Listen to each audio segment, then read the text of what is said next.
Nouvel élément de décor, une balle qui m'a permis de gagner mon dernier match de tennis qui a duré plus de 4 heures, qui m'a valu 4 jours de courbature, mais par chance c'est tombé sur le week-end du Z-Event, donc j'avais rien à faire, je suis resté dans mon lit vu que je pouvais pas bouger, mais j'ai maté Twitch tout le week-end. Du coup je l'ai mis juste là dans la raquette, puisque de toute façon je ne vais pas la réutiliser, puisqu'on utilise que des balles neuves à chaque match, et celle-là elle rebondit même plus. Mais voilà, nouvel élément de décor, juste là. Et bien évidemment, j'ai eu la merveilleuse idée de tourner cette vidéo au moment où je suis en train de diffuser le premier tour des films d'horreur.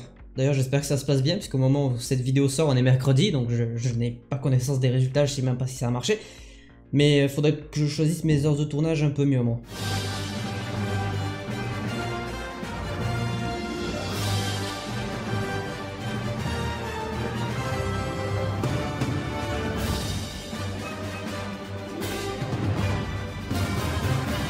Bonjour à toutes et à tous, j'espère que vous allez bien, ici votre Captain Marvelous. Aujourd'hui on se retrouve pour une nouvelle vidéo, un nouveau top 5. Un top 5 un petit peu particulier parce qu'il inclut un concept qui existe déjà avec les deux top 10 que j'ai pu faire sur la chaîne, mais un nouveau concept que j'intègre dans ce concept. Comme vous avez pu le voir sur le titre de cette vidéo, c'est un top 5 des films d'un certain réalisateur, en l'occurrence là il s'agit de Christopher Nolan. Évidemment il y aura plusieurs vidéos sur plusieurs réalisateurs. Là où le concept est différent du top de base, c'est que ces tops là vont me permettre de choisir les films qui seront dans la fameuse et grande vidéo quel est mon film préféré. Ces tops là vont clairement m'aider à définir quel film je vais faire entrer dans cette grosse vidéo en fait. Et donc aujourd'hui, pour commencer à remplir le tableau des participants qu'il y aura dans ce tournoi, je vous propose mon top 5 des films de Christopher Nolan. Un réalisateur qui était présent dans ma vidéo quel est mon réalisateur préféré et qui était arrivé en demi-finale. Et aujourd'hui, dans un premier temps, je vous propose déjà mon top 5 de mes films préférés de ce réalisateur. Et à la fin de cette vidéo, je choisirai le nombre de films qu'il y a dans ce top 5 à mettre dans le tableau de la fameuse vidéo quel est mon film préféré. Bref, trêve de blabla, commençons à s'intéresser à la 5e position. À la 5e position, il n'aura pas démérité sa place, il aura eu un impact très fort dans ma vie directement, il s'agit de Tenet.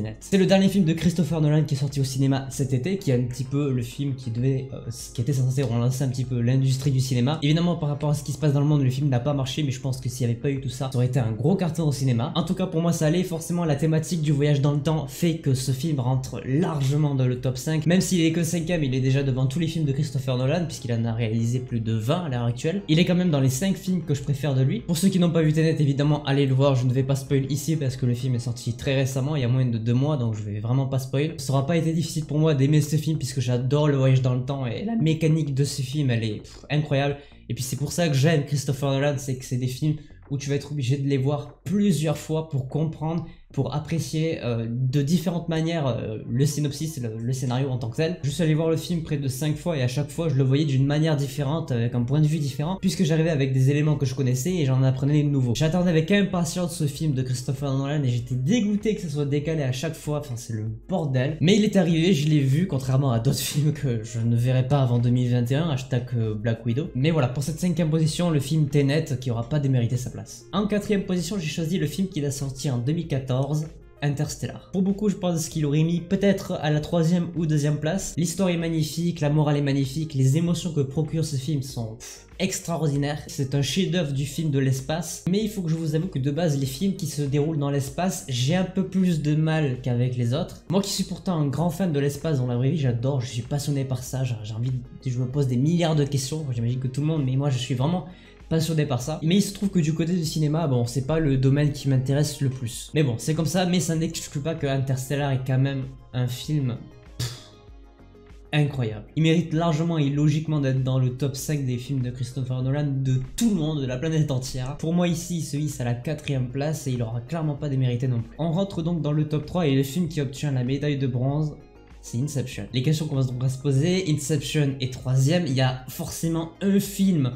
Vous vous attendez à ce qu'il soit dans au moins top 2, top 1 parce que j'en ai parlé des milliards de fois sur cette chaîne et j'ai parlé de ce personnage en particulier des milliards de fois aussi sur cette chaîne. En l'occurrence, j'ai donc placé Inception à la 3e place, donc le film qu'il a sorti en 2010. Ça fait quand même déjà 10 ans qu'il sort et c'est toujours un chef-d'œuvre, c'est un film culte. Je pense que le film Inception, c'est ce qui se fait de mieux comme film qui casse le cerveau sur cette terre, vraiment. C'est un film, si tu l'as pas vu une dizaine de fois, tu ne peux pas comprendre ce qui se passe réellement dedans. Ça traite d'un élément du cerveau que personne ne contrôle et que personne ne peut expliquer, la mémoire, le rêve. Ce qui fait que le film est particulièrement compliqué à comprendre et que je pense qu'il n'y a pas vraiment de logique derrière et qu'on ne pourra jamais expliquer réellement dans les détails ou être sûr à 100% de ce qui se passe dans ce film en fait. C'est une de ses grandes forces parce que je pense que tout le monde va vraiment pouvoir s'approprier sa propre version du film. Et pour faire ça, croyez-moi, il faut être très fort. Et en l'occurrence, Christopher Nolan, bah, il a réussi à le faire. C'est un grand classique du cinéma, c'est un film culte avec des acteurs et des actrices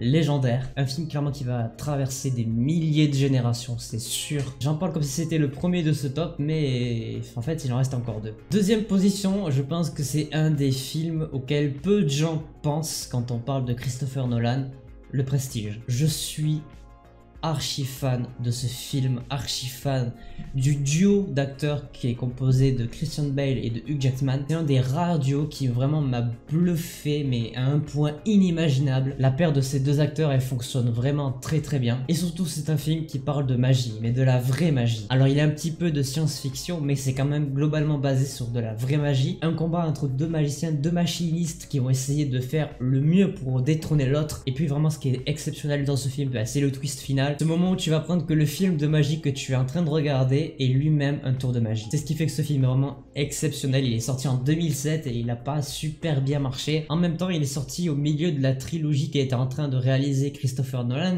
et qui a fait que son deuxième volet s'est retrouvé à la première place de mon top 5. Le Prestige pour moi finit donc à la deuxième place, mais évidemment sur le top, sur la place d'or, Batman The Dark Knight. De tous les films Batman que le cinéma a pu réaliser, il faut savoir que je les ai tous vus, vraiment, à commencer par ceux de Tim Burton, qui sont quand même assez exceptionnels à l'époque, puisqu'ils sont quand même très très vieux, on parle des années 80-90. La trilogie Batman, de façon générale, de Christopher Nolan est un vrai chef-d'œuvre, mais le film The Dark Knight en particulier, c'est pour moi le meilleur film qu'il ait pu faire. C'est pas un réalisateur qu'on pense mettre sur des films de super-héros à la base, puisqu'il est très dans les films perchés où tu es obligé de les voir plusieurs fois pour le comprendre, Tenet, Inception par exemple, et donc le voir sur la réalisation d'un film de super-héros, ben c'est quand même très surprenant, c'est magnifiquement bien réalisé, le casting est exceptionnel, il y a vraiment les meilleurs acteurs pour chaque rôle. Évidemment on ne peut pas passer à côté de l'acting époustouflant de Heath Ledger qui joue le Joker, et même en étant un film de super-héros, Christopher Nolan a réussi un petit peu à apporter sa touche de bizarrerie, de mécanisme qu'on aime bien. C'est pour moi son plus grand chef-d'œuvre et Batman The Dark Knight fait partie de mon, je pense, d'avance, mon top 10 des films préférés de la décennie 2000 à 2010 puisqu'il est sorti en 2008. Mais pour une énième sortie d'une version de Batman, puisqu'on en a déjà eu des tonnes et des tonnes, même avant et après, je ne prends pas trop de risques en disant que ce Batman-là en particulier est la meilleure réalisation qu'on ait pu avoir